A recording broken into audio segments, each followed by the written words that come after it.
देखिएगा, आज की जो हमारी क्लास रहेगी BNS 184 और बुक का आपका नाम रहेगा सार्वजनिक स्वास्थ्य और महामारी विज्ञान। अगर मैं इस सब्जेक्ट की बात करूं तो इसका आपका एग्जाम 50 नंबर का होगा। कितने नंबर का पेपर होगा भाई मेरे? 50 नंबर का पेपर होगा और एग्जाम आपका मात्र 2 घंटे का रहेगा। एग्जाम में आपको 8 क्वेश्चन आएंगे, जिसमें से आपको 5 क्वेश्चन करने हैं। 10-10 नंबर के आपको 5 क्वेश्चन करने हैं। और BNS 184 का जो आपको एग्जाम होगा वो 50 मार्क्स का एग्जाम है, ओनली 2 आवर्स का एग्जाम रहेगा। इस बात को याद रखिएगा।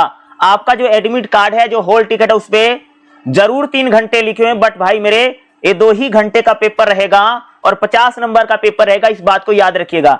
और इस पेपर में अगर मैं बात करूं तो आप लोगों को ना बहुत ज्यादा नहीं लिखना है, ठीक है, क्योंकि 10 नंबर का क्वेश्चन है। और 10 नंबर के लिए अगर मैं बात करूं तो आप लोगों को समझ लीजिए कि 2.5-3 पेज लिखना, इससे ज्यादा नहीं लिखना, क्योंकि 2 घंटे का पेपर है और 2 घंटे बड़ी जल्दी बीत जाते हैं। कई बार हम लोगों को पता भी नहीं चल पाता है।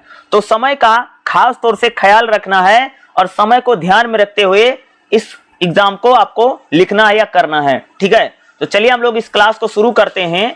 अगर मैं इस सब्जेक्ट की बात करूं तो इस बुक में टोटल जो चैप्टर है ना, टोटल 10 चैप्टर हैं। आखिरी के 1-2 चैप्टर हैं जो थोड़ा मैथमेटिकल हैं, जो थोड़े से टफ चैप्टर हैं, लेकिन हम लोग कोशिश करेंगे इस बुक में जितने चैप्टर हैं उनको हम फटाफट और इजी तरीके से जरूर समझेंगे, ताकि एग्जाम में अच्छे से अच्छे मार्क्स को लाया जा सके, ठीक है। बहुत मुश्किल बुक नहीं, बहुत आसान बुक है, क्योंकि इसमें हम लोगों को ज्यादातर बीमारियों के बारे में बात करना है। जो सार्वजनिक स्वास्थ्य होता है, जो बीमारियां होती हैं, उन्हीं बीमारियों के बारे में हम लोग खास तौर से इसमें स्टडी करेंगे और पढ़ेंगे, ठीक है। तो चलिए हम लोग इसको शुरू करते हैं। तो सबसे पहले अगर हम लोग बात करें, पहला चैप्टर जो हमारा क्या रहेगा भाई मेरे? महामारी विज्ञान। महामारी विज्ञान का इतिहास क्या है, या महामारी विज्ञान का जो प्रारूप है, जो अध्ययन है, वो किस प्रकार से किया जाता है, ये अगर आप देखेंगे काफी इंपॉर्टेंट है, ठीक है। तो महामारी विज्ञान का इतिहास बताओ, या महामारी विज्ञान का जो अध्ययन करते हैं, जो स्टडी करते हैं, वो किस प्रकार से की जाती है। तो भाई महामारी विज्ञान का इतिहास या तो आपके एग्जाम में पूछेगा, या महामारी विज्ञान का जो अध्ययन करते हैं, जो स्टडी करते हैं, वो किस प्रकार से की जाती है। जैसे वर्णनात्मक अध्ययन, विश्लेषणात्मक अध्ययन, प्रायोगिक अध्ययन, या गैर या आच्छादित अध्ययन, इस प्रकार से करते हैं। तो महामारी विज्ञान में जोखिम आकलन है। जोखिम आकलन का मतलब समझते हो कि जैसे भाई मान लो अगर किसी व्यक्ति को कोई बीमारी होने वाली है, या कोई व्यक्ति बीमार होने वाला है, तो हम लोग पहले ही अनुमान लगा लेते हैं भाई, उसके सिम्टम्स देख करके या उसके लक्षणों को देख करके हम अनुमान लगा लेते हैं ना कि भाई फलाने व्यक्ति को अगर ये लक्षण दिख रहे हैं तो ये बीमारी हो सकती है। इसी को भाई मेरे हम लोग क्या कहते हैं? जोखिम आकलन कहते हैं। समझो कि आप बीमारी का पहले से अंदाजा लगा ले रहे हैं कि भाई अगर किसी व्यक्ति को किसी प्रकार की बीमारी है। तो अगर मैं बात करूं पहले चैप्टर से ना, आपको ना महामारी विज्ञान को लेकर के एग्जाम में बहुत क्वेश्चन आते हैं। तो चलिए हम सबसे पहले देख लेते हैं कि आखिर ये महामारी विज्ञान क्या है, इसी को बताता हूं। देखिएगा, अगर भाई मेरे अगर मैं महामारी विज्ञान की बात करूं तो ध्यान से सुनेगा। महामारी जो विज्ञान है, एक ऐसा विज्ञान है जिसमें हम रोगों के, यानी कोई जो बीमारी होती है, महामारी विज्ञान में हम रोगों के बारे में पढ़ते हैं, बीमारियों के बारे में पढ़ते हैं। कोई बीमारी कैसे फैल रही है, कोई बीमारी होने का कारण क्या है, या कोई बीमारी अगर हो रही है तो उसका वितरण कैसा है। यानी बीमारियों के बारे में जिसमें अध्ययन किया जाता है, या बीमारियों के बारे में जिसमें पढ़ाई की जाती है, उसे हम लोग महामारी विज्ञान कहते हैं। मुख्य रूप से जनसंख्या पर, यानी आम लोगों को जो बीमारियां होती हैं, जो रोग होते हैं, वो किस प्रकार से लोगों को बीमारी रोग हो रही है, किस बैक्टीरिया के कारण हो रहा है, लोग किन कारणों से बीमार हो रहे हैं, इसी का जो अध्ययन करते हैं उसे महामारी विज्ञान कहते हैं। अरे भाई जैसे आप देखोगे कोरोना फैल गया था, भाई कोरोना भी तो एक महामारी थी। तो भाई कोरोना कैसा फैला, कोरोना किन कारणों से होता है, कोरोना होने के कारण क्या है, अगर इनकी आप लोग पढ़ाई करते हैं, यही महामारी विज्ञान है। यानी जब हम लोग बीमारियों का अध्ययन करते हैं, कोई महामारी, कोई बीमारी कैसे हो रही, भाई विषाणु से हो रही है, कीटाणु से हो रही है, या जीवाणुओं से हो रही है, या छूने से हो रही है, कोई बीमारी किस प्रकार से हो रही है, इसी की जो पढ़ाई की जाती है उसे ही हम लोग महामारी विज्ञान कहते हैं। अब महामारी विज्ञान की परिभाषा क्या है, अब मैं आपको थोड़ी सी परिभाषा बताता हूं, ध्यान से सुनिएगा। महामारी विज्ञान वह अध्ययन है जिसमें किसी जनसंख्या में, भाई महामारी विज्ञान उसको कहते हैं कि जब आम लोगों को कोई रोग होता है, कोई बीमारी होती है, बीमारी होने का कारण क्या है, बीमारी से लोगों पर क्या प्रभाव पड़ रहा है, किसी बीमारी को कैसे कंट्रोल किया जा सकता है, किसी बीमारी का कोई इलाज क्या है, जब इसी का अध्ययन किया जाता है यानी इसी की पढ़ाई की जाती है, उसे हम महामारी विज्ञान कहते हैं।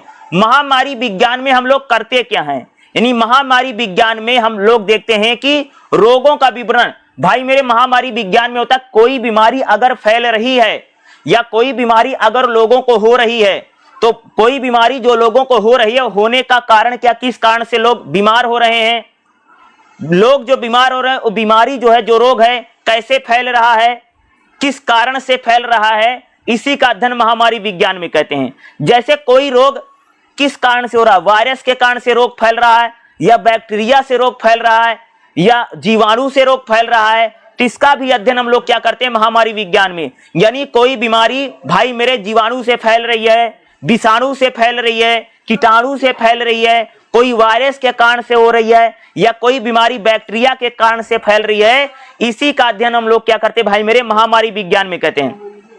महामारी विज्ञान में हम लोग क्या करते हैं कि कोई बीमारी कोई एक व्यक्ति पर नहीं, यानी जो महामारी विज्ञान में हम किसी एक व्यक्ति को जो बीमार होता है उसका नहीं, बल्कि जो एक ऐसी बीमारी जो बड़े संख्या में लोगों को प्रभावित करती है उसका अध्ययन भाई मेरे महामारी विज्ञान है। जैसे कोरोना का अगर कोई अध्ययन करेगा उसे महामारी विज्ञान कहा जाएगा। कहने का मतलब है ऐसी कोई बीमारी जो बहुत लोगों को होती है और बहुत बड़ी पॉपुलेशन या जनसंख्या को प्रभावित करती है, उस बीमारी का जब हम अध्ययन करते हैं, स्टडी करते हैं, उसे हम लोग भाई मेरे महामारी विज्ञान कहते हैं। महामारी विज्ञान में हम लोग क्या करते हैं, कोई जो बीमारी है उसकी पहचान क्या है, उसका इलाज क्या है, उसके फैलने को उसको कैसे रोका जा सकता है, इसी को हम लोग क्या करते हैं भाई मेरे महामारी विज्ञान कहा जाता है। ठीक है। और महामारी विज्ञान में हम एक प्रकार से क्या करते हैं, किसी भी बीमारी का क्या करते हैं, अध्ययन करते हैं, स्टडी करते हैं। अध्ययन कैसे करते भाई महामारी विज्ञान में, महामारी विज्ञान में हम किसी बीमारी का वर्णन करते हैं, बीमारी कैसे फैल रही यानी उसके कारण या रीजन को ढूंढते हैं। भाई यही है ना, महामारी विज्ञान का अध्ययन कैसे किया जाता है, यानी कोई बीमारी जो फैल रही है उसको डिटेल में जानने का प्रयास किया जाता है सबसे पहले। जिसे भाई मान लो कि महामारी विज्ञान में हम पढ़ाई कैसे करते हैं, कैसे बीमारियों का अध्ययन करते हैं, सबसे पहले उस बीमारी के बारे में डिटेल में यानी वर्णनात्मक रूप से यानी एक्सप्लेन करते हैं। उस बीमारी पर हम लोग केस रिपोर्ट बनाते हैं कि भाई बीमारी कैसे फैल रही है, क्या कारण से बीमारी फैल रही है। फिर हम लोग क्या करते हैं, दूसरा क्या करते हैं, बीमारी के अध्ययन में बीमारी का विश्लेषण करते हैं कि भाई मेरे जो कोई बीमारी है किस कारण से फैल रही है, कौन सा जीवाणु है, कौन सा कीटाणु है, या जो बीमारी फैल रही है वह बीमारी किन इलाकों में फैल रही है, किन कस्बों में फैल रही है, इसका भी विश्लेषण कर सकते हैं कि महामारी अध्ययन में किया जाता है। फिर हम बीमारी में प्रैक्टिकल करते हैं, भाई मेरे उस बीमारी को कैसे कंट्रोल करना है।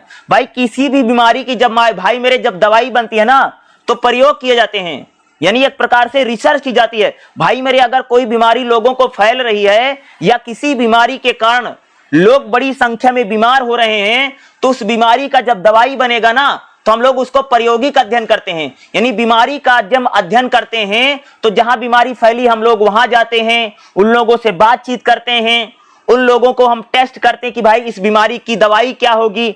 इस प्रकार से महामारी विज्ञान में हम लोग क्या करते हैं, अध्ययन करते हैं।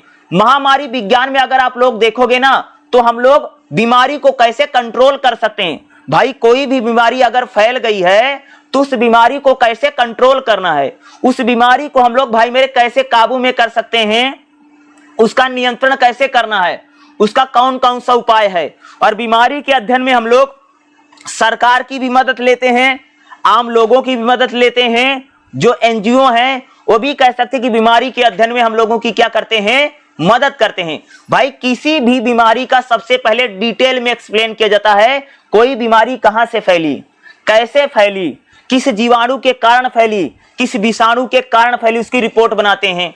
फिर हम उसको श्रृंखला तरीके से अध्ययन करते हैं। फिर बीमारी का विश्लेषण करते हैं, भाई बीमारी कैसी है, किस प्रकार की बीमारी है, ठीक है, इसका विश्लेषण होता है। ठीक है, यानी फिर हम लोग क्या करते हैं, इसको प्रैक्टिकल करके किसी बीमारी का हम लोग प्रैक्टिकल करते हैं कि भाई ये बीमारी प्रैक्टिकली कैसे फैल रही है, छूने से फैल रही है या किसी वायरस से फैल रही है या कीटाणु या विषाणु से फैल रही है। इस प्रकार से हम उसका क्या करते हैं भाई मेरे, प्रायोगिक अध्ययन किया जाता है।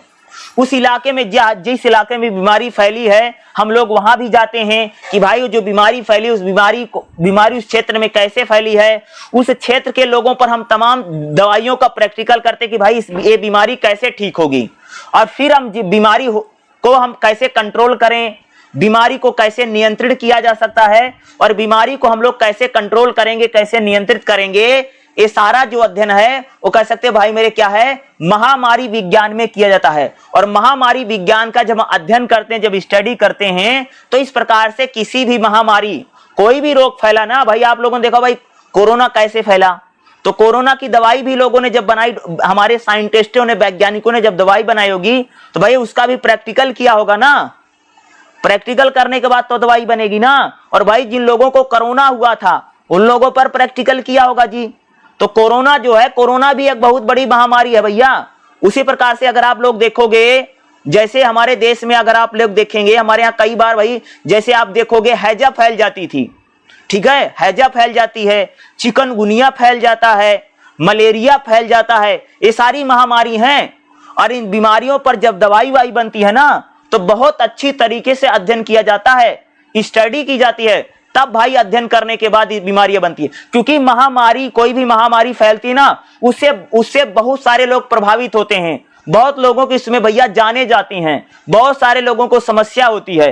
तो महामारियों का अध्ययन इसी प्रकार से किया जाता है, जैसे अभी हाल ही में कोरोना महामारी का अध्ययन किया गया था और बाद में उसकी भाई वैक्सीन भी बनी। देखा होगा पूरे देश ने कोरोना महामारी का जाकर के भाई मेरे वैक्सीन लगवाया, कोवैक्सीन और कोविशील्ड सबने लगवा रखी है, ठीक है। और उसका साइड इफेक्ट भी कई बार हो जाता है, ठीक है।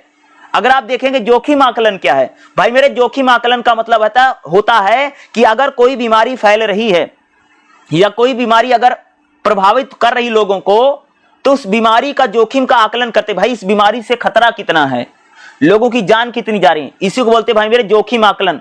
हर बीमारी जो फैलती है समाज में या कोई भी बीमारी अगर फैल रही है तो उसका जोखिम आकलन अच्छे तरीके से करते हैं, भाई उससे लोगों को खतरा कितना है, क्या उससे लोगों की जानें जा रही हैं, उससे लोग, उस बीमारी से लोग कितना प्रभावित हो रहे हैं, उस बीमारी से लोगों पर क्या प्रभाव पड़ रहा है, वो उस बीमारी के लक्षण क्या है, भाई क्या लक्षण होते हैं इस बीमारी के, उसी को हम लोग क्या कहते हैं भाई मेरे, जोखिम आकलन कहा जाता है। और एक चीज बता दूं, पहले चैप्टर से आपके एग्जाम में 100% क्वेश्चन पूछेगा, आप समझ रहे हो।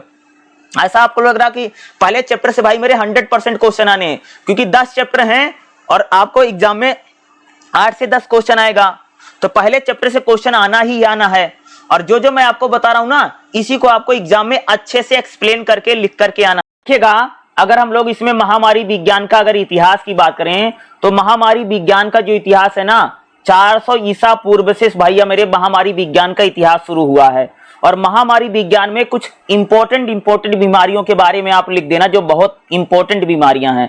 जैसे अगर बात करूं जो सबसे इंपॉर्टेंट बीमारी, जैसे हैजा, ठीक है, हैजा बहुत फैलता था पहले, जैसे इसका महामारी विज्ञान में अध्ययन किया गया है, ठीक है। हैजा के बाद अगर आप देखोगे स्तन कैंसर जो होता है, इसका भी महामारी विज्ञान में अध्ययन किया गया है। डेंगू एक बहुत बड़ी महामारी है जिसका कह सकते हैं महामारी विज्ञान में अध्ययन किया गया है।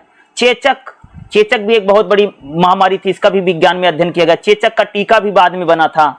अगर मैं बड़ी महामारी की बात करूं तो भाई मेरे जन्म और मृत्यु के बाद अगर आप देखोगे जो महिलाओं, गर्भवती महिलाओं में जो बीमारियां होती हैं, बुखार उखार जो होता है, इसका भी अध्ययन किया गया है। अगर आप देखेंगे हैजा का भी अध्ययन किया गया एक समय, ठीक है, हैजा भी बहुत बड़ी बीमारी थी। अगर मैं दूसरी बीमारी की बात करूं, प्लेग भी कह सकते हैं महामारी विज्ञान में इसका अध्ययन किया गया है। कुछ इंपॉर्टेंट बीमारियां बता रहा हूं जिसके बारे में हेडिंग बना के लिख देना कि महामारी विज्ञान में इसका अध्ययन किया गया है। प्लेग जो है इसका महामारी विज्ञान में अध्ययन किया गया है। घेघा जो गले में एक बड़ी बीमारी होती थी, घेघा का भी महामारी विज्ञान में अध्ययन किया गया है। आयोडीन की कमी से कौन सी बीमारी होती है, इसका भी महामारी विज्ञान में अध्ययन किया गया है। अगर मैं बात करूं धूम्रपान से, यानी जो खास से धूम्रपान से और नशे के सेवन से कौन सी बीमारियां होती हैं, इनका भी महामारी विज्ञान में अध्ययन किया गया है। और अगर बात करूं जैसे मछली खाने से बहुत सारी बीमारियां होती है, इसका भी अध्ययन किया गया है। डेंगू का महामारी विज्ञान में अध्ययन किया, अगर मैं डेंगू की बात करूं, ठीक है, जीका वायरस का महामारी विज्ञान में अध्ययन किया गया है। अगर बात करूं तो भाई मेरे कैंसर का भी कह सकते हैं महामारी विज्ञान में अध्ययन किया गया, धूम्रपान करने से और फेफड़े का कैंसर क्या होता है। अगर बात करूं तो भारत में महामारी विज्ञान में भाई मेरे कौन सी बीमारी है, कुष्ठ रोग। कुष्ठ रोग एक बहुत बड़ी महामारी बीमारी है, इसका भी भारत में भाई मेरे अध्ययन किया गया है। अगर आप देखोगे आहार खाने पीने से जो बीमारियां होती हैं, फूड पॉइजनिंग जिसको बोलते हैं ना, इसका भी महामारी विज्ञान में अध्ययन किया गया। क्षय रोग, क्षय रोग का भी कह सकते हैं महामारी विज्ञान में, जिसको खासतौर से भैया हम लोग टीबी बोलते हैं, बहुत फेमस वर्ड है, आप सबने सुना भी होगा, फलाने को टीबी हो गई है। तो टीबी जो है इसको बोलते हैं भाई मेरे क्षय रोग, इसका भी महामारी विज्ञान में अध्ययन किया गया। डेंगू, डेंगू एक भाई मेरे बहुत बड़ी महामारी, तो इसका भी महामारी विज्ञान में अध्ययन किया गया है। प्लेग, प्लेग और चेचक जो महामारी फैलती थी, इसका महामारी विज्ञान में अध्ययन किया गया है।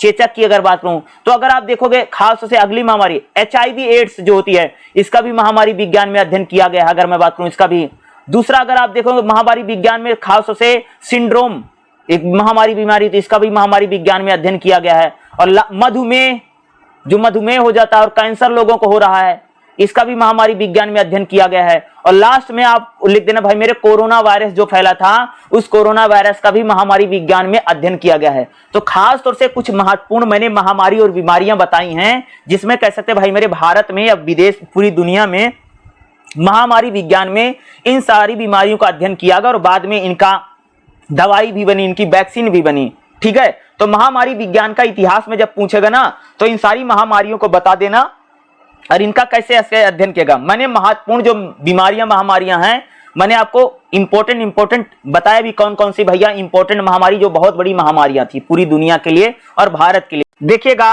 अगला जो हमारा चैप्टर रहेगा, चैप्टर नंबर दूसरा क्या रहेगा, सार्वजनिक स्वास्थ्य किसे कहते हैं भाई मेरे। तो सार्वजनिक स्वास्थ्य को लेकर के आपको एग्जाम में एक क्वेश्चन 100% देखने को मिलेगा ही मिलेगा, एक या दो क्वेश्चन सार्वजनिक स्वास्थ्य को लेकर के। तो देखिएगा सार्वजनिक स्वास्थ्य यानी पब्लिक हेल्थ किसे कहते हैं। सार्वजनिक स्वास्थ्य का मतलब है कि वह विज्ञान या कला जो समाज में समुदाय को स्वास्थ्य को बेहतर बनाने के लिए, रोगों को रोकने के लिए, लोगों को लंबी लाइफ देने के लिए संगठित किया जाता है, उसे सार्वजनिक स्वास्थ्य कहते हैं। सार्वजनिक स्वास्थ्य का मतलब भैया कि सार्वजनिक स्वास्थ्य क्या होता है कि विज्ञान और कला का, वह विज्ञान और कला के जरिए समाज में लोगों को स्वस्थ करना, लोगों को बीमारियों से बचाना, लोगों को जीवन जीने का और अधिक उपयोग करना, संगठित जो प्रयास किया जाता है उसे सार्वजनिक स्वास्थ्य कहा जाता है। जैसे अगर मैं बात करूं सार्वजनिक स्वास्थ्य को लेकर के, जैसे मान लो रोगों की रोकथाम करना, लोगों का स्वास्थ्य को वृद्धि करना, स्वास्थ्य सेवाओं को लोगों तक पहुंचाना, स्वास्थ्य को लेकर के लोगों में जागरूकता फैलाना, स्वास्थ्य समस्या जैसे बीमारी, महामारी, बीमारियों, आपदाओं का प्रबंधन करना, यही भैया सार्वजनिक स्वास्थ्य है। सार्वजनिक स्वास्थ्य का मतलब समझते हैं, जैसे टीकाकरण करना, जैसे भाई मतलब लोगों को टीके लगवाए जा रहे हैं, जैसे लगते नहीं थे कोरोना वायरस के, पोलियो के टीके लगते थे, तो टीकाकरण जो सार्वजनिक स्वास्थ्य है। स्वच्छता, स्वच्छ पानी, स्वच्छ जल सबको मिले, ये सार्वजनिक स्वास्थ्य है। लोगों को पोषण मिले, यानी लोगों को मिड डे मील जो खाना मिलता है, जो गर्भवती महिलाओं को जो पोषण दिया जाता है, सार्वजनिक स्वास्थ्य है। जनसंख्या नियंत्रण किया जाए, सार्वजनिक स्वास्थ्य है। डेंगू, मलेरिया जैसे बीमारियों से लोगों को बचने के लिए बताया जाए, इसको सार्वजनिक स्वास्थ्य बोलते हैं। सार्वजनिक स्वास्थ्य का मतलब होता है कि एक प्रकार से पूरा समाज या पूरे समुदाय को स्वस्थ रखने के लिए, क्या बोला मैंने, जब पूरे समाज या पूरे समुदाय को स्वस्थ रखने के लिए तमाम तरीके अपनाए जाते हैं, उसे को ही भाई मेरे क्या बोलते हैं, सार्वजनिक स्वास्थ्य बोलते हैं। सार्वजनिक स्वास्थ्य में क्या होता है कि लोगों को बीमारियों से और महामारियों से बचाया जाता है। यानी सार्वजनिक स्वास्थ्य में हम लोग क्या करते भाई, लोगों को जो बीमारियां फैलती हैं, जो महामारियां फैलती हैं, लोगों को उन बीमारियों से, उन महामारियों से बचाने का काम कौन करता है, सार्वजनिक स्वास्थ्य में होता है। लोगों के खान पान, लोगों के पोषण का ध्यान रखा जाता है सार्वजनिक स्वास्थ्य में। लोग भाई अच्छा खाएं, हेल्दी खाना खाएं, ऐसा खाना ना खाएं जिससे बीमार पड़ जाएं। लोग जो हैं अच्छा खाना खाएं, यानी बढ़िया खाना खान पान उनका हो, उनके खान पान में बहुत ज्यादा तेल मसाले ना हो, या उनके खान पान में बहुत ज्यादा मिर्च मसाले ना हो। लोग ऐसा खाना खाएं जिनसे उनकी स्वास्थ्य अच्छा रहे, उनकी हेल्थ अच्छा रहे, ये सार्वजनिक स्वास्थ्य है। लोगों को पर्यावरण संबंधी जानकारी देना, भाई लोगों को अगर बताया जाए भाई अगर आपका इन्वायरमेंट अच्छा रहेगा, पर्यावरण अच्छा रहेगा तो आप लोग स्वस्थ रहेंगे। तो पर्यावरण के प्रति जो जानकारी लोगों को फैलाई जाती है वह भी सार्वजनिक स्वास्थ्य में आती है। भाई अगर हवा अच्छी रहेगी, शुद्ध रहेगी, ठीक है, तो लोगों का स्वास्थ्य भी तो अच्छा रहेगा। तो भाई जो पर्यावरण अगर अच्छा है, स्वस्थ है, तो लोगों को सांस लेने के लिए अच्छी हवा मिलेगी, ये सार्वजनिक स्वास्थ्य में आता है। स्वास्थ्य संबंधी लोगों को शिक्षा देना, लोगों को बीमारियों से कैसे बचना है, लोगों को बताना बीमारियों के अगर कारण दिखे तो आपको इसका इलाज कैसे करना है, लोगों को बीमारियों के प्रति जागरूक करना। कोई भी बीमारी फैल जाती भाई मेरे, जैसे कोरोना फैला, हैजा फैला, ठीक है, टीबी का रोग है, चेचक है, चिकनगुनिया है, कह सकते हो जापानी बुखार है। इस प्रकार की अगर कोई महामारी फैल रही है तो लोगों को जब महामारी और बीमारियों के प्रति जागरूक किया जाता है, इसे ही हम लोग क्या कहते हैं भाई मेरे, सार्वजनिक स्वास्थ्य कहा जाता है। लोगों को बीमारियों के प्रति सजग करना, जागरूक करना, लोगों को स्वास्थ्य सुविधाएं उपलब्ध कराना भी सार्वजनिक स्वास्थ्य है। लोगों को अस्पताल तक पहुंचाना, उसका प्रबंधन करना, ये भी सार्वजनिक स्वास्थ्य है। लोगों को स्वस्थ रहने के लिए योग करें, प्राणायाम करें, एक्सरसाइज करें, अच्छा खाना खाएं, फल फ्रूट खाएं, इस प्रकार की अगर लोगों को जानकारी दी जा रही है भाई मेरे, सार्वजनिक स्वास्थ्य है। लोगों को अपना हेल्थ अच्छा रखने के लिए जो उपाय बताए जा रहे हैं, सार्वजनिक स्वास्थ्य है। लोगों को बताया जाए भैया ज्यादा जनसंख्या मत बढ़ाओ, ज्यादा जनसंख्या, ज्यादा पॉपुलेशन से स्वास्थ्य संबंधी समस्याएं आती हैं, इसलिए अगर इस प्रकार की लोगों को जानकारी दी जा रही है तो भैया क्या है, सार्वजनिक स्वास्थ्य है। यानी जब लोगों को बीमारियों से कैसे बचना है, बीमारियों को कैसे पहचानना है, बीमारियों की रोकथाम के लिए लोगों को जब बताया जाए, लोगों को जब बीमारियों के बारे में जानकारी दी जाती है, किसी भी बीमारी से लोगों को कैसे बचना है, लोगों को जब उनके खान पान के बारे में, उनके डाइट के बारे में, उनके कैसा उनको खाना क्या नहीं खाना है, इस प्रकार की अगर जानकारी लोगों को दी जा रही है, इसी को हम लोग क्या बोलते हैं भाई मेरे, सार्वजनिक स्वास्थ्य कहा जाता है भाई मेरे, ठीक है। ये सार्वजनिक स्वास्थ्य है। यानी कोई समुदाय या किसी समाज में स्वास्थ्य को लेकर के, बीमारियों को लेकर के, महामारियों को लेकर के, खान पान को लेकर के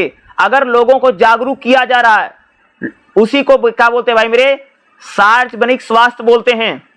लोग जैसे कोरोना फैला था ना, तो भाई कोरोना के बारे में लोगों को खूब जागरूक किया गया कि भाई आपको हाथ धोना है समय समय पर, और बाहर से आना है तो सारे कपड़े उतार देना है, और हर समय पर हाथ धोना है, और आपको गर्म पानी से गलारे करने हैं। इस प्रकार की जो जानकारियां लोगों को दी जा रही थी ना, इसी को बोलते भाई मेरे सार्वजनिक स्वास्थ्य। कोरोना महामारी जब फैली थी तो लोगों को बताया कि भाई मास्क लगाओ, किसी से हाथ मत मिलाओ, ठीक है, और हमेशा हाथ धो। कोई फल सब्जी खरीद करके लाते हो तो उसको तुरंत बना के नहीं खाना, उसको धोना है गर्म पानी से। इस प्रकार के लोगों को जो जानकारी दी जा रही थी क्या है, इसी को भाई मेरे हम लोग क्या कहते हैं, सार्वजनिक स्वास्थ्य कहा जाता है भाई मेरे। यही सार्वजनिक स्वास्थ्य है। लोगों को बीमारियों के प्रति जागरूक करना, लोगों को खान पान के प्रति बारे में बताना, भैया ये खाना है नहीं खाना है, लोगों को स्वास्थ्य के बारे में जानकारी देना, लोगों को बताना कि भाई एक्सरसाइज करो, व्यायाम करो और मेडिटेशन करो, ध्यान करो, इससे तुम स्वस्थ रहोगे। इस प्रकार की जानकारियां जब लोगों को दी जा रही है, इसी को हम लोग क्या कहते हैं भाई मेरे, सार्वजनिक स्वास्थ्य कहा जाता है। जब इस प्रकार की इंफॉर्मेशन या जानकारियां समाज के लोगों को जब दी जा रही हैं, वही भाई हमारा क्या होता है, सार्वजनिक स्वास्थ्य होता है। इसी को हम लोग भाई मेरे पब्लिक हेल्थ के नाम से जानते हैं, ठीक है। तो इस टाइप का क्वेश्चन एग्जाम में आ सकता है। देखिएगा अगला जो हमारा चैप्टर रहेगा, चैप्टर नंबर 3 क्या रहेगा, पर्यावरणीय स्वास्थ्य। क्या होता है भाई मेरे, पर्यावरणीय स्वास्थ्य को लेकर के आपके एग्जाम में क्वेश्चन आ सकता है। तो देखिएगा हम लोग बात करेंगे पर्यावरणीय स्वास्थ्य क्या है। यानी पर्यावरण यानी इन्वायरमेंट भैया, स्वास्थ्य भैया इन्वायरमेंट अच्छा हो, अच्छी हवा हो, अच्छा पानी हो, शोर शराबा ना हो, हमारा पर्यावरण बचे रहे, ये स्वस्थ रहे, यही तो पर्यावरणीय स्वास्थ्य भाई मेरे। तो देखिएगा पर्यावरणीय स्वास्थ्य वह शाखा है जो मानव स्वास्थ्य और पर्यावरण, भाई मानव का प्रभाव, मानव के स्वास्थ्य का प्रभाव पर्यावरण पर क्या पड़ता है। अगर पर्यावरण हमारा स्वस्थ रहेगा, पर्यावरण अच्छा रहेगा, तो उससे मानव के स्वास्थ्य पर क्या प्रभाव पड़ेगा, ये पर्यावरणीय स्वास्थ्य में हम लोग देखते हैं। भाई अगर मान लो कि शुद्ध हवा हो, शुद्ध पानी हो, शुद्ध हमारा अगर पर्यावरण रहेगा, तो मनुष्य के स्वास्थ्य पर क्या प्रभाव पड़ेगा, इसी का जो अध्ययन है वो पर्यावरणीय स्वास्थ्य में किया जाता है। यानी पर्यावरण का प्रभाव मनुष्य पर क्या पड़ता है। अगर पर्यावरण स्वच्छ है, पर्यावरण सुरक्षित है और पर्यावरण अनुकूल है, तो उसका प्रभाव मानव पर क्या पड़ेगा। तो पर्यावरणीय स्वास्थ्य वह विज्ञान है, ध्यान सुनिएगा, क्या बोला, पर्यावरणीय स्वास्थ्य वह विज्ञान है जो वायु, जल, मिट्टी, भोजन, रसायन आदि पर्यावरण के तत्वों द्वारा मानव पर पड़ने वाले प्रभाव का अध्ययन करता है। भाई अगर मान लो वायु अच्छी है, जल अच्छा है, मिट्टी अच्छी है, भोजन अच्छा है और हमारा पर्यावरण अच्छा है, तो भाई इसका प्रभाव मानव पर क्या पड़ेगा, इसी का जो अध्ययन है वो पर्यावरणीय स्वास्थ्य है। भाई अगर मान लो शुद्ध हवा है, बढ़िया हवा है, भाई लोग बीमार नहीं होंगे, लोगों पर ये प्रभाव पड़ेगा, लोगों की हवा अच्छी रहेगी, ठीक है। अगर हमारे पर्यावरण में प्रदूषण नहीं रहेगा तो लोगों को सांस लेने में दिक्कत नहीं रहेगी, लोग बीमार नहीं होंगे भाई मेरे, तो लोगों पर तो पर्यावरण का भाई मेरे बहुत प्रभाव पड़ता है। जैसे वायु प्रदूषण, जिसे अगर पहले मैं बात करूं क्या है वायु प्रदूषण, भाई अगर वायु प्रदूषण नहीं रहेगा,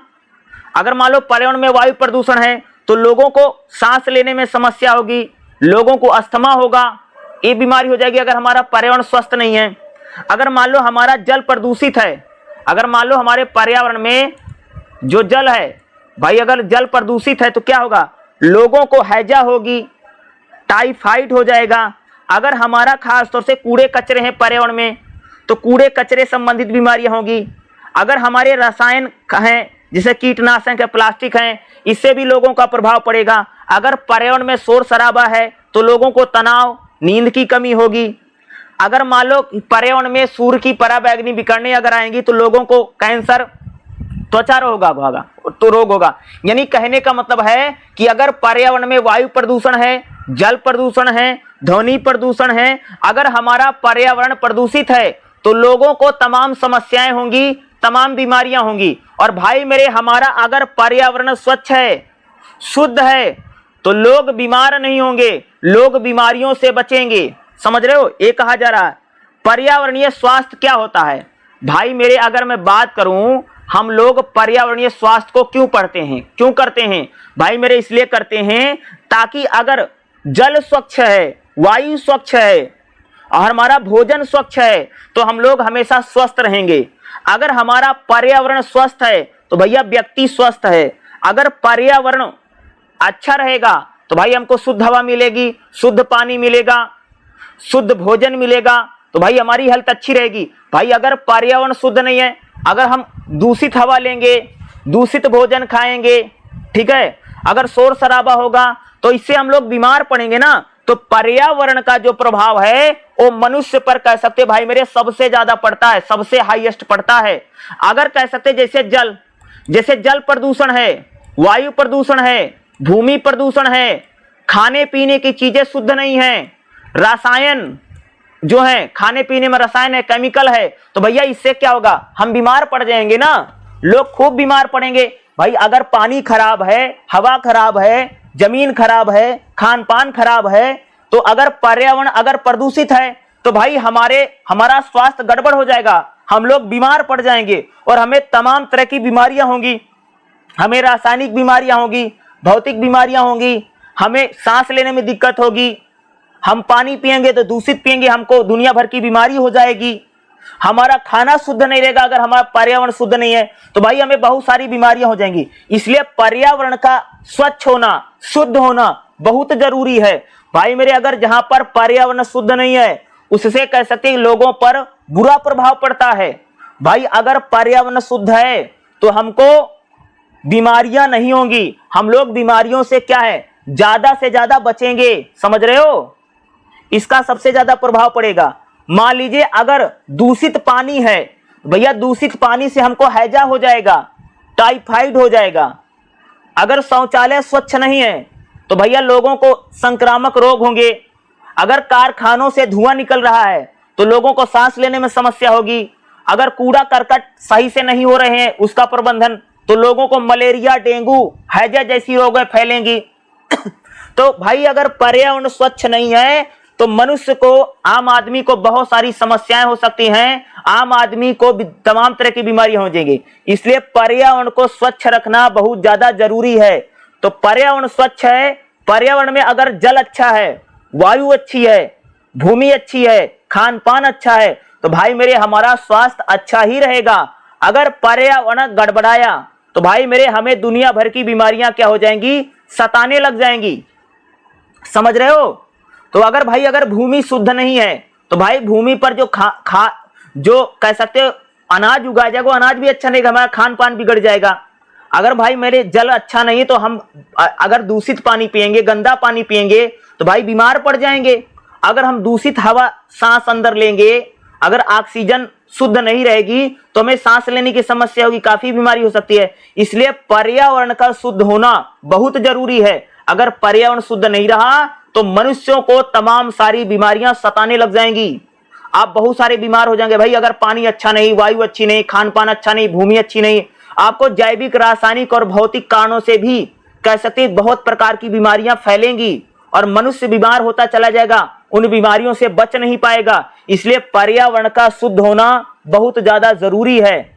वायु प्रदूषण से दुनिया भर का बीमारी फैलती है, जल प्रदूषण से भैया दुनिया भर की बीमारी फैलती है, ध्वनि प्रदूषण से दुनिया भर की बीमारी फैलती है, भूमि प्रदूषण से दुनिया भर की बीमारी फैलती है। भाई मेरे अगर जल प्रदूषण नहीं होगा, भूमि प्रदूषण नहीं होगा, वायु प्रदूषण नहीं होगा तो आदमी जो रहेगा, व्यक्ति स्वस्थ, सुरक्षित, तंदुरुस्त रहेगा। भाई मेरे अगर हमारा पर्यावरण अच्छा रहेगा और पर्यावरण हमारा स्वच्छ रहे, शुद्ध रहे, इसके लिए भारत सरकार में कह सकते तमाम तरह की योजनाएं और तमाम तरह की नीतियां चलाई जाती हैं।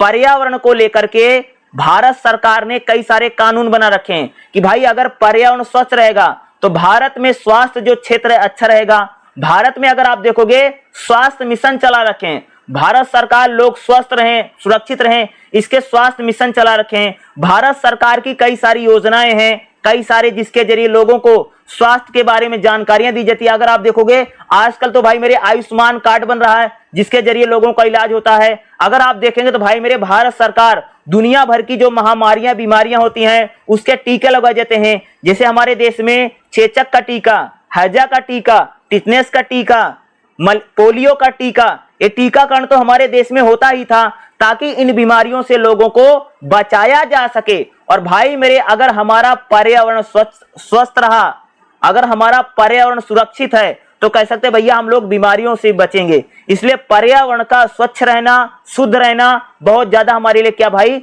जरूरी है। और पर्यावरण जो स्वास्थ्य है ये बहुत इंपॉर्टेंट है और इससे कह सकते हो कि आपको एग्जाम में क्वेश्चन देखने को जरूर मिलेगा। ठीक देखिएगा अगला जो हमारा चैप्टर रहेगा, चैप्टर नंबर 4 क्या रहेगा, रोगों का महामारी विज्ञान। इसमें हम लोग देखेंगे भाई मेरे महामारी विज्ञान की कुछ परिभाषाएं दे रखी हैं, तो ये मैं बताऊंगा। सबसे पहले मैं आप सबको संक्रामक रोग बता देता हूं कि भाई मेरे संक्रामक रोग क्या होता है। तो देखिएगा संक्रामक रोग वह रोग होते हैं जो सूक्ष्म जीव यानी कोई भी अगर बीमारी बैक्टीरिया से, वायरस से, परजीवी से या फंगस से होती है। कोई भी बीमारी अगर बैक्टीरिया के कारण से हो रही है, वायरस के कारण से हो रही है, परजीवी के कारण से हो रही है या फंगस से हो रही है, ऐसी बीमारी जो एक इंसान से दूसरे इंसान में संक्रमण से होती है उसे भैया हम लोग क्या कहते हैं, संक्रामक रोग कहते हैं। जो भी कोई बीमारी संक्रमण से होती है उसे संक्रामक रोग कहते हैं। जिस बीमारी में बैक्टीरिया, वायरस, परजीवी हैं, संक्रामक रोग है। संक्रामक रोग वह रोग होते हैं जो जीवाणु, विषाणु के कारण से फैलते हैं और यह परोक्ष या अप्रत्यक्ष रूप से एक व्यक्ति से दूसरे व्यक्ति तक फैलते हैं। भाई मेरे जो बीमारी एक इंसान से दूसरे इंसान में फैलती है उसे हम लोग क्या कहते हैं भाई मेरे, संक्रामक रोग कहा जाता है। यानी एक इंसान से दूसरे इंसान में। संक्रामक रोग कैसे होते हैं, जैसे बैक्टीरिया के कारण से संक्रामक रोग होता है। पहला क्या भाई मेरे, बैक्टीरिया के कारण से संक्रामक रोग, जैसे बैक्टीरिया से क्षय रोग या टाइफाइड हो जाता है। अगर मैं बात करूं वायरस से भी भाई मेरे संक्रामक रोग होता है। अगला क्या है बैक्टीरिया के बाद वायरस से संक्रामक रोग होता है। जैसे वायरस से जैसे मलेरिया हो जाएगा, कोविड-19 कोरोना जो फैला था, और डेंगू, ये सारी बीमारियां किससे होती हैं? वायरस से होती हैं। अगला फंगस से भी कह सकते हैं संक्रामक रोग होता है। फंगस से जैसे अगर बात करूं, जैसे रिंग वार्म, ये बीमारी परजीवियों से। अगला क्या भाई मेरे परजीवी से भी क्या होता है भाई? ये संक्रामक रोग होता है। जैसे मलेरिया जो है वो परजीवी संक्रामक रोग से होता है, ठीक है, परजीवी से होता है। संक्रामक रोग का मतलब होता है कि ऐसी बीमारी जो संक्रमण के जरिए एक इंसान से दूसरे इंसान में फैल रही है। भाई मेरे कोई बीमारी बैक्टीरिया के कारण से, वायरस के कारण से, फंगस के कारण से या परजीवी के कारण से अगर कोई बीमारी एक इंसान से दूसरे इंसान में जा रही है, उसे संक्रामक रोग कहते हैं। कौन कौन से संक्रामक रोग हैं? जैसे TB, typhoid, malaria, corona, dengue, ये सारे क्या हैं? कह सकते हो कि संक्रामक रोग हैं। संक्रामक रोग फैलने का कारण क्या होता है? भाई मेरे जो संक्रामक रोग होता ना, संक्रमित व्यक्ति से यानी एक इंसान से दूसरे इंसान में, दूषित पानी पीने से यानी गंदा पानी पीने से और दूषित भोजन करने से संक्रामक रोग होता है। हवा के माध्यम से संक्रामक रोग फैलते हैं। कीट मकोड़ों के जरिए जैसे मच्छर से संक्रामक रोग फैलता है, और जानवरों से भी कई बार संक्रामक रोग फैल सकता है। कोई भी संक्रामक रोग अगर फैल गया तो उससे बचाव कैसे? टीका लगवाने से संक्रामक रोगों का बचाया जा सकता है। साफ सफाई करने से संक्रामक रोग कम हो सकता है। स्वच्छ पानी और भोजन से संक्रामक रोग कम हो सकता है। मच्छरों के बचने से संक्रामक रोग कम हो सकता है। जिसको संक्रामक रोग हो गया उससे दूरी बनाए रखो तो संक्रामक रोग कम हो सकता है। मास्क लगाने से संक्रामक रोग कम हो सकता है। कौन कौन से संक्रामक रोग हैं? जैसे बैक्टीरिया से हैजा हो जाता है, टाइफाइड हो जाता है, डेंगू वायरस से होता है, कोविड-19 वायरस से होता है, और टीबी बैक्टीरिया से होता है। ये सारी चीजें क्या हैं भाई मेरे? संक्रामक रोग हैं। तो संक्रामक रोग आपके लिए एक इंपॉर्टेंट क्वेश्चन, इंपॉर्टेंट टॉपिक है, और संक्रामक रोग को लेकर के मुझे लगता है कि आपके एग्जाम में क्वेश्चन पूछे जा सकते हैं। अगला इसमें हमारा एक क्वेश्चन जो रहा भाई मेरे, मलेरिया के बारे में आपको पढ़ा देता हूं क्योंकि एक क्वेश्चन आपसे पूछा जा सकता है। देखो, मलेरिया एक संक्रामक रोग है जो मादा मच्छर से उत्पन्न होता है, और मादा मच्छर के काटने से मलेरिया होता है। और मलेरिया शरीर में प्रविष्ट करता है और खून में पहुंच करके लीवर और आंत को संक्रमित करता है। मलेरिया क्या है? मलेरिया एक परजीवी जनित रोग है जो मादा मच्छर के काटने से मलेरिया होता है, ठीक है। मलेरिया क्या है? जैसे मलेरिया की बात करूं, जैसे सौम्य मलेरिया, घातक मलेरिया, दीर्घकालिक मलेरिया, दुर्लभ मलेरिया, ये सारे मलेरिया हैं। मलेरिया हो जाएगा तो क्या होता है? जैसे तेज बुखार आना मलेरिया से, ठंड लगना, सिर दर्द होना, पसीना आना, थकान होना या कमजोरी होना, उल्टी या दस्त होना, या कह सकते हो कि खास तौर से अंग विस्पात, कोमा या मृत्यु भी मलेरिया के कारण हो सकते हैं। मलेरिया के फैलने का तरीका क्या है? जैसे मादा मच्छर के काटने से मलेरिया फैलता है, संक्रमित व्यक्ति का खून चढ़ाने से मलेरिया फैलता है, सुई या इंजेक्शन से मलेरिया फैलता है, गर्भवती मां से कई बार बच्चे में मलेरिया हो सकता है। मलेरिया की रोकथाम क्या है? मलेरिया से बचने से मच्छरदानी लगाओ, घर के आसपास पानी जमा न होने दें, कीटनाशकों का छिड़काव करें, पूरी बाह के कपड़े पहने, और जिसको मलेरिया हो गया उससे बच करके रहें। मलेरिया का उपचार क्या है? डॉक्टर की सलाह लें, तुरंत दवाई लें, और एंटीबायोटिक के जरिए मलेरिया को ठीक किया जा सकता है। भारत में मलेरिया को लेकर के राष्ट्रीय मलेरिया उन्मूलन कार्यक्रम चलाया गया है, और 2030 तक कह सकते हैं कि भारत को मलेरिया मुक्त बनाने का रखा गया है। तो भाई मलेरिया एक इंपॉर्टेंट हो सकता है, मुझे लगता है, जो कि आपके एग्जाम में क्वेश्चन आपसे पूछा जा सकता है। देखिएगा, अगला जो हमारा चैप्टर रहेगा भाई मेरे, चैप्टर नंबर 5वां का रहेगा स्वास्थ्य और महामारी पर सामाजिक कारकों का प्रभाव। भैया स्वास्थ्य और महामारी पर समाज का क्या प्रभाव पड़ता है? तो भाई स्वास्थ्य पर सामाजिक कारकों का क्या प्रभाव पड़ता है, समाज का क्या प्रभाव पड़ता है, खासतौर से महामारियों में। देखो, स्वास्थ्य के सामाजिक निर्धारक का मतलब है कि किसी की भी स्वास्थ्य पर समाज का, अर्थव्यवस्था का और पर्यावरण का क्या प्रभाव पड़ता है, ठीक है। व्यक्ति कितना स्वस्थ है और अस्वस्थ रहेगा, यह हमारे समाज पर, रोजमर्रा की जीवन शैली पर, संसाधनों पर और स्वास्थ्य सेवाओं पर बहुत प्रभाव पड़ता है। जैसे अगर मैं बात करूं, स्वास्थ्य के सार्वजनिक निर्धारक वह हैं लोगों को जन्म लेते ही, बढ़ते ही, काम करते रहते और वृद्ध होते उनके आर्थिक और सामाजिक और राजनीतिक जीवन पर स्वास्थ्य का क्या प्रभाव पड़ता है। जैसे अगर आप देखोगे स्वास्थ्य के सामाजिक निर्धारक का मतलब होता है भैया हमारा जो स्वास्थ्य है वो हमारा समाज बहुत ज्यादा निर्धारित करता है। भाई हमारे समाज में बीमारियों को लेकर के कितनी जागरूकता है, हमारे समाज में पोषण को लेकर के कितनी, खान पान को कितनी लेकर के जागरूकता है, हमारे समाज में अस्पताल कितने हैं, दवाइयाँ कितनी हैं, हमारे समाज की आर्थिक स्थिति कितनी है, यह हमारे सार्वजनिक स्वास्थ्य को निर्धारित करता है। भाई कहने का मतलब है कि हमारे समाज में बीमारियों को लेकर के, दवाइयों को लेकर के, साफ सफाइयों को लेकर के कितनी जागरूकता है, यह हमारे स्वास्थ्य को निर्धारित करता है। भाई किसी समाज में बीमारियों को लेकर के बहुत ज्यादा अगर जागरूकता है तो भाई वहां के लोग कम बीमार होंगे। भाई मेरे अगर कहीं पर पानी भरा रहता है, गंदगी रहती है, लोगों को बीमारियों के बारे में पता नहीं है तो हाँ लोग भैया मेरे खूब बीमार होंगे उस समाज में। जैसे अगर आप देखोगे तो भारत में लोग बहुत बीमार होते हैं क्योंकि हमारे समाज में, हमारे सोसाइटी में बीमारियों को लेकर के बहुत ज्यादा जागरूकता नहीं है। हमारे यहाँ पर जो लोग हैं एक प्रकार से कह सकते हो कि बहुत ज्यादा बीमारियों पर ध्यान नहीं देते, बहुत बीमार हो जाते तभी अस्पताल जाते, नहीं तो जाते ही नहीं। हमारे देश में एक तो गरीबी बहुत ज्यादा है, लोगों के पास इतना पैसा नहीं है, इतना धन नहीं है कि वो बीमार होते ही तुरंत जाकर के इलाज करा सकें। हमारे देश में तो भाई मेरे अगर कोई व्यक्ति बीमार होता है, जब उसके मरने की हालत हो जाती तब तो अस्पताल जाता है। आप लोगों ने देखा कि हमारे यहाँ पर स्वास्थ्य सुविधाएं इतनी खराब है कि आम आदमी जाकर के तो सरकारी अस्पताल में इलाज नहीं करवा सकता है। अगर किसी व्यक्ति को, कोई व्यक्ति अगर बीमार होता है ना, तो अगर अस्पताल इलाज में अस्पताल करवाने गया तो उसको पर्ची कटवाने में, लाइनों में ही कहते खड़ा खड़ा आदमी बेचारा मर जाएगा। तो हमारे यहाँ पर जो स्वास्थ्य, सामाजिक जो स्वास्थ्य क्षेत्र है वो तो भैया बहुत ज्यादा बेहाल है, बहुत ही ज्यादा कमजोर है। अगर मैं सार्वजनिक स्वास्थ्य की बात करूं तो भारत में सार्वजनिक स्वास्थ्य बिल्कुल खराब है। लोगों को यहाँ पर समय पर दवाई नहीं मिलती, समय पर इलाज नहीं मिलता, समय पर अस्पताल नहीं पहुंच पाते लोग। अगर आप देखो तो लोग पर्ची कटवाते, डॉक्टर का इंतजार करते, डॉक्टर ही नहीं आता है। हमारा जो देश है बहुत, एक तो गरीब देश है, बहुत सारे लोग गरीब है, गरीबी के कारण भी बहुत सारे लोग इलाज नहीं करवा पाते हैं। बहुत सारे लोगों को जागरूकता नहीं है, बहुत सारे लोग गंदी जगहों पर रहते हैं, दूषित पानी पीते हैं, दूषित हवा ले रहे हैं, इससे लोग बीमार हुए। हमारे यहाँ पर तो भाई मेरे जो सार्वजनिक स्वास्थ्य है इसको लेकर के लोगों में तो जागरूकता ही नहीं है। अगला लिंग स्वास्थ्य का मतलब क्या होता है। अगर आप देखेंगे लिंग स्वास्थ्य का मतलब है कि हमारे यहाँ पर लड़के लड़कियों में जो बीमारी है उसको लेकर के जागरूकता कम है।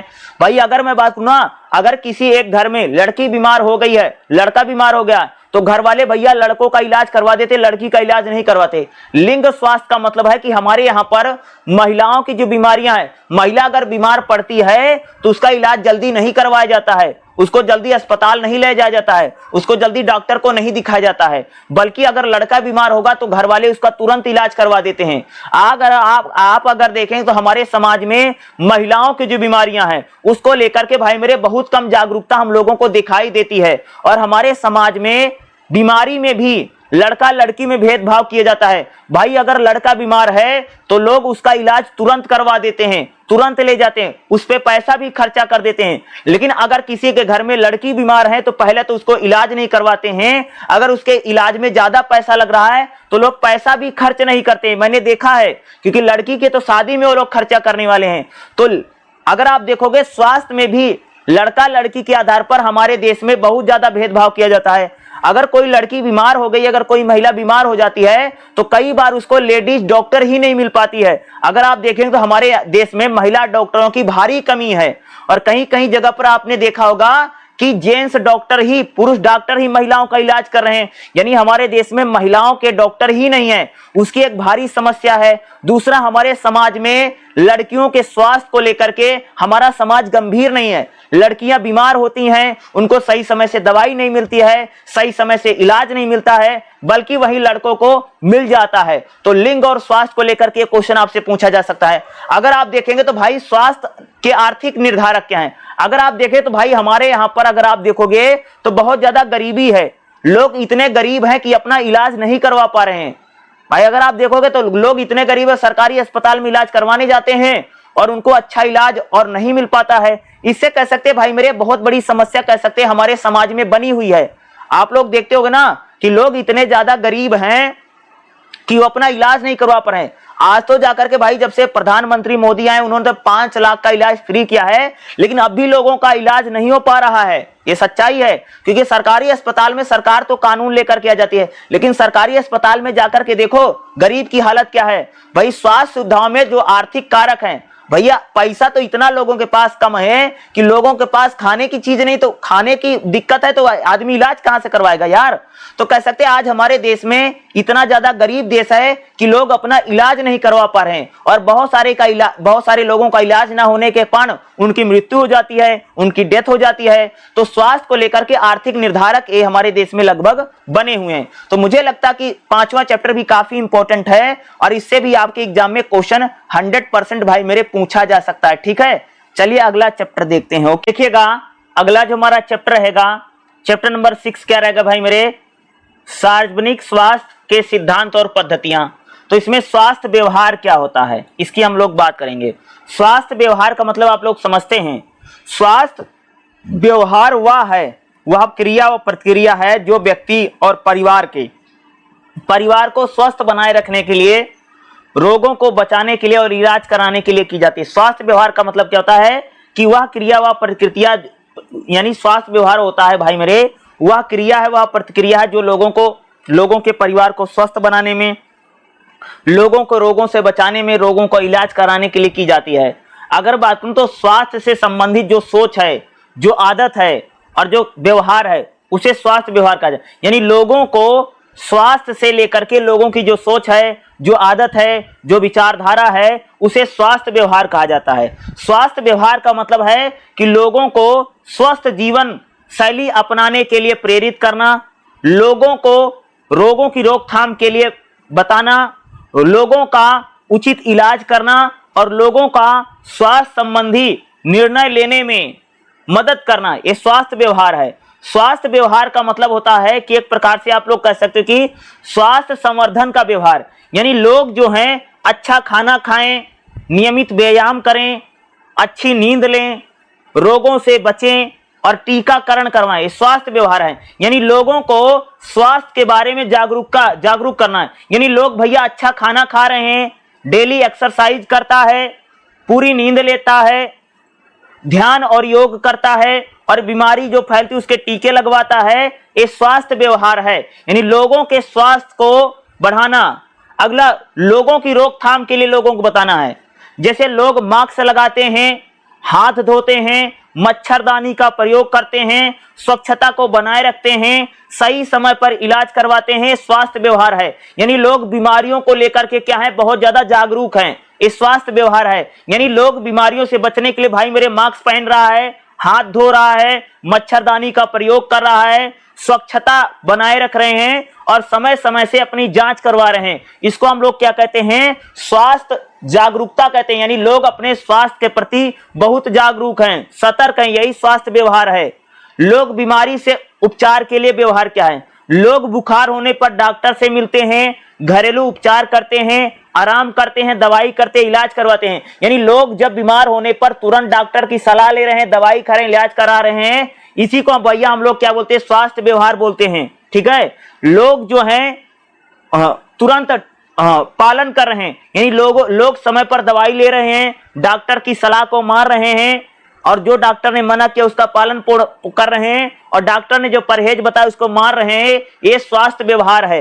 यानी स्वास्थ्य को लेकर के जो जागरूकता है उसे हम लोग क्या कहते हैं भाई मेरे, स्वास्थ्य व्यवहार कहा जाता है। जैसे लोगों को स्वास्थ्य के प्रति जागरूक करना, लोगों को स्वास्थ्य की जागरूकता यानी स्वास्थ्य को उपलब्ध कराना, लोगों को स्वास्थ्य संबंधी संदेशों को बताना, लोगों को परिवार और समुदाय में स्वास्थ्य की भूमिका को आगे बढ़ाना ही क्या है, स्वास्थ्य व्यवहार है। स्वास्थ्य को लेकर के जो जागरूकता फैलाई जाती है, जो लोगों को ज्ञान दिया जाता है, लोग जो बीमारियों के प्रति सजग हैं, जागरूक हैं, बीमारियों का सही समय से इलाज करवाते हैं, सही समय से दवाई लगाते हैं, मच्छरदानी का प्रयोग करते हैं, लोग साफ सफाई रखते हैं, बीमारियों के प्रति जागरूक हैं, ये सारी चीजें किसमें आती हैं भाई मेरे, स्वास्थ्य व्यवहार में आती हैं।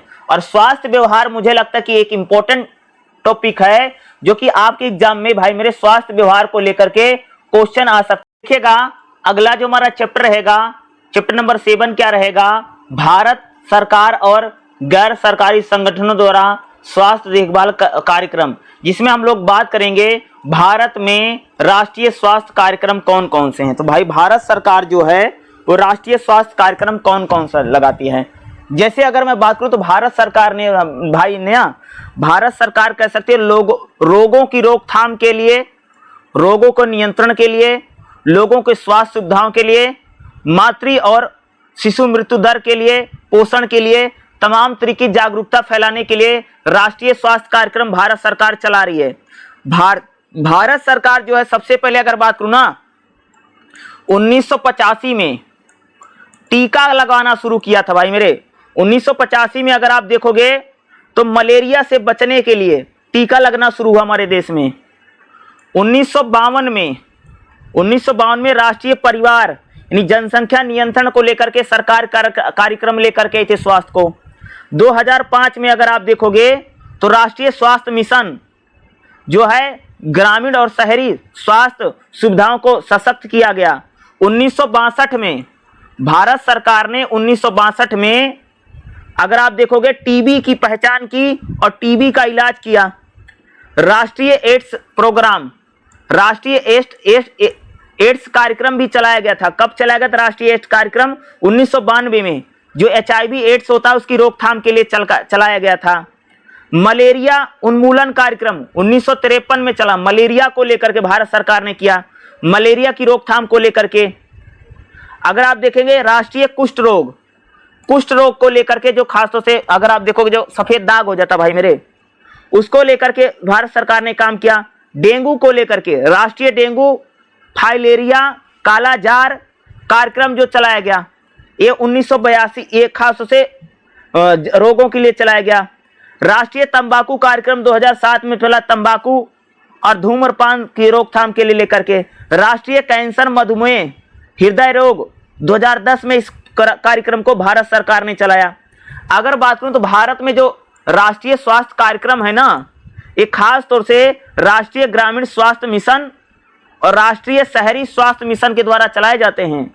जैसे केंद्र सरकार और राज्य सरकारों के जरिए चलाए जाते हैं, पंचायत स्तरों पर चलाए जाते हैं, जिसमें निःशुल्क दवाएं और लोगों का क्या किया जाता भाई मेरे, इलाज किया जाता राष्ट्रीय स्वास्थ्य कार्यक्रम में। ठीक है, अगर मैं राष्ट्रीय स्वास्थ्य कार्यक्रम की बात करूं, इसमें कुष्ठ रोग को लेकर के, कुष्ठ रोग यानी जो लोगों को भाई एक प्रकार से कह सकते हैं जो सफेद दाग हो जाता है, उसके लिए भारत सरकार ने राष्ट्रीय स्वास्थ्य कार्यक्रम चलाया था। क्षय रोग को लेकर के यानी टीबी को लेकर के, अगर आप देखोगे भाई मेरे हमारे देश में टीबी बड़ी भयंकर बीमारी थी, और टीबी जैसी बीमारियों को लेकर के कह सकते हैं कि भारत सरकार ने क्या किया था, राष्ट्रीय क्षय रोग कार्यक्रम चलाया था। HIV एड्स को लेकर के अगर आप देखेंगे तो भाई मेरे एड्स एक बड़ी भयंकर और बड़ी घातक बीमारी है, तो एड्स को लेकर के भारत सरकार ने राष्ट्रीय स्वास्थ्य कार्यक्रम चलाया। टीकाकरण को लेकर के तमाम बीमारियां जैसे हैजा है, चेचक है, टिटनेस है, पोलियो है, इसको लेकर के भारत सरकार ने भाई टीकाकरण किया। आज भी पोलियो को ड्रॉप पिलाई जाती है। भारत सरकार ने अगर बात करूं तो कैंसर को लेकर के, मधुमेह को लेकर के, हार्ट अटैक को लेकर के, इस प्रकार की बीमारियों को लेकर के राष्ट्रीय स्वास्थ्य कार्यक्रम में लोगों को जागरूक किया गया है। दूसरा अगर आप बात करूं तो जो मातृ शिशु जो मृत्यु दर है उसको लेकर के भी भारत सरकार जो भाई राष्ट्रीय कार्यक्रम चलाती है। राष्ट्रीय स्वास्थ्य मिशन, राष्ट्रीय स्वास्थ्य मिशन में भारत सरकार में पूरे देश में कह सकते स्वास्थ्य कार्यक्रम चलाया जाता है, जिसके जरिए लोगों को स्वास्थ्य जागरूकता की जाती है। ठीक है, अगर मैं बात करूं तो भारत के स्वास्थ्य क्षेत्र में गैर सरकारी संगठन, अगर आप देखो भाई मेरे भारत को स्वस्थ करने में जो प्राइवेट सेक्टर है, प्राइवेट सेक्टर की बहुत बड़ी भूमिका है। अगर बात करूं तो हमारे देश में जो NGO हैं वो लोगों को स्वस्थ करने में, स्वास्थ्य जागरूकता में बड़ी भूमिका निभा रहे हैं। हमारे देश में जो प्राइवेट हॉस्पिटल हैं, प्राइवेट हॉस्पिटल भी कह सकते हैं लोगों का इलाज करने में एक बड़ी भूमिका निभा रहे हैं। और खास तौर से जो NGO हैं वो लोग भाई मेरे लोगों का फ्री इलाज करवाते हैं, लोगों को दवाइयाँ देते हैं। गांव गांव जा करके कह सकते हैं जो गैर सरकारी संगठन है वो स्वास्थ्य के क्षेत्र में बहुत अच्छी चीजों को कर रहे हैं। अगर मैं बात करूं, ठीक है, तो भारत में स्वास्थ्य देखभाल जो है वो खासतौर से सरकार, प्राइवेट सेक्टर और गैर सरकारी संगठन जो है स्वास्थ्य देखभाल को करने में इनकी बड़ी भूमिका हम लोगों को भारत में देखने को मिलती है। तो 7वें चैप्टर से जो पूछेगा लगभग यही इंपॉर्टेंट है जो मैंने आपको बताया है, यही आपको लिख करके भी आना है, ठीक है। अगला जो हमारा चैप्टर रहेगा भाई मेरे, चैप्टर नंबर 8 क्या रहेगा, अनुसंधान विधियां और जनसांख्यिकी। इसमें अगर मैं बात करूं तो यादृच्छिक रैंडम निर्देशन आपसे पूछा जा सकता है। यादृच्छिक और जो रैंडम निर्देशन है, इसमें पूरी जनसंख्या का हम इस प्रकार से चुनते हैं कि उनको किस प्रकार की बीमारी होने की संभावना है, जैसे निष्पक्षता बनाए रखना, परिवार के समूह पर लागू करना, जनसंख्या का निष्कर्ष निकालना। यानी यादृच्छिक रैंडम निर्देशन का मतलब होता है कि भाई मेरे, जब हम किसी बीमारी का विश्लेषण करते हैं या उसका पता लगाते हैं, तो हम पूरी जो जनसंख्या है उसको लेकर के हम पूरी बीमारी को देखते हैं, भाई वो कैसे फैल रही, कैसे नहीं फैल रही है। यादृच्छिक निर्देशन का मतलब होता है हर सदस्य का समान अवसर देना, हर 7वें सदस्य को चुना जाता है, जनसंख्या समूह को बांट करके किसी बीमारी का हम लोग क्या करते हैं, पता लगाने का प्रयास करते हैं यादृच्छिक में।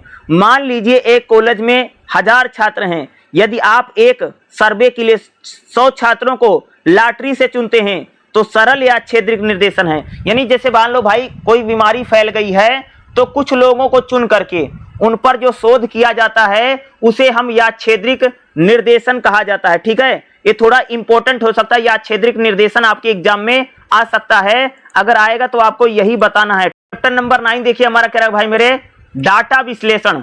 जैसे एक्सेल शीट पर बनाना, एक्सेल शीट पर हम क्या बनाते हैं भाई, जैसे कोई बीमारी फैली है, कोई बीमार हैं, या बीमारी को लेकर के अगर हम लोग कोई विश्लेषण करते हैं, कोई इलाज करते हैं, तो एक्सेल शीट पर उसका पूरा डाटा रखते हैं और पूरा बायोडाटा बना करके हम चीजों को रखते हैं, उसी को बोलते हैं भाई मेरे डाटा विश्लेषण।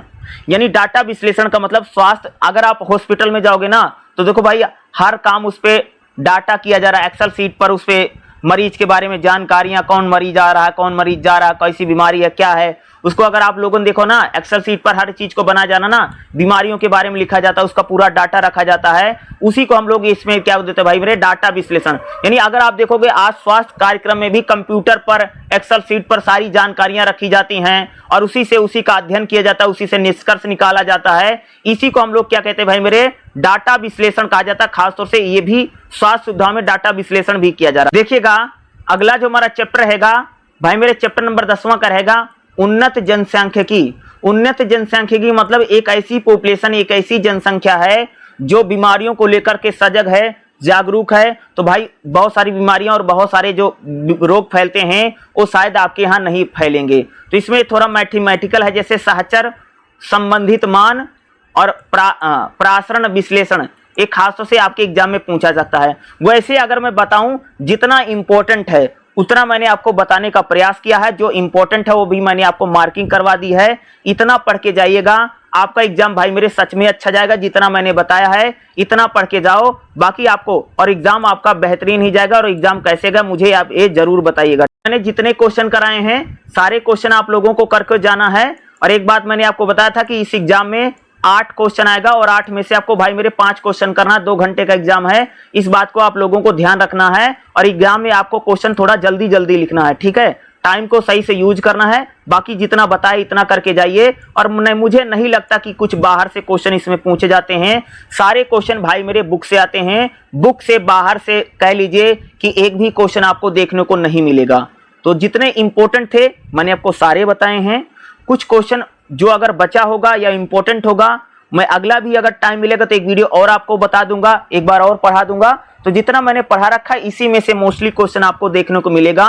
और ये खास तौर से टाइमिंग का ध्यान रखना है। और इसमें ज्यादातर जो क्वेश्चन है महामारी विज्ञान को लेकर के, स्वास्थ्य को लेकर के, स्वास्थ्य सुविधाओं को लेकर के, हमारे भारत सरकार जो है स्वास्थ्य को लेकर के कौन कौन से कार्यक्रम चला रही है, लोगों को स्वास्थ्य के लिए कैसे जागरूकता फैलानी चाहिए, लोगों को स्वास्थ्य के प्रति कैसे जागरूक करना चाहिए, इस प्रकार से कह सकते इस पूरा ये सब्जेक्ट है, काफी बेहतरीन सब्जेक्ट है। और जितना मैंने आपको समझाने का प्रयास किया है और मुझे लग रहा कि आपको अच्छे से समझ में आ गया होगा जितना मैंने आपको बताने का प्रयास किया है। एग्जाम में जो मैंने बताया उतना लिख करके आइएगा। और 100% मैंने जितना पढ़ाया है इसमें से आपको एग्जाम में भाई मेरे 5 क्वेश्चन तो देखने को मिलेगा ही मिलेगा, ठीक है। क्योंकि एग्जाम में 5 क्वेश्चन करना है, 5 तो कन्फर्म मिल जाएगा। लास्ट के 2-3 चैप्टर ऐसे हैं, 1-2 चैप्टर ऐसे हैं जिसमें थोड़ा मैथमेटिकल है, तो मैथमेटिकल वाला अगर आप मान लो स्किप भी कर देंगे तो 5 क्वेश्चन आपको इतना तो मिल ही जाएगा कि एग्जाम में आप इसको आराम से लिख सकते हैं। जितना मैंने बताया है इतना अच्छे से लिख करके एग्जाम में आना है, ठीक है।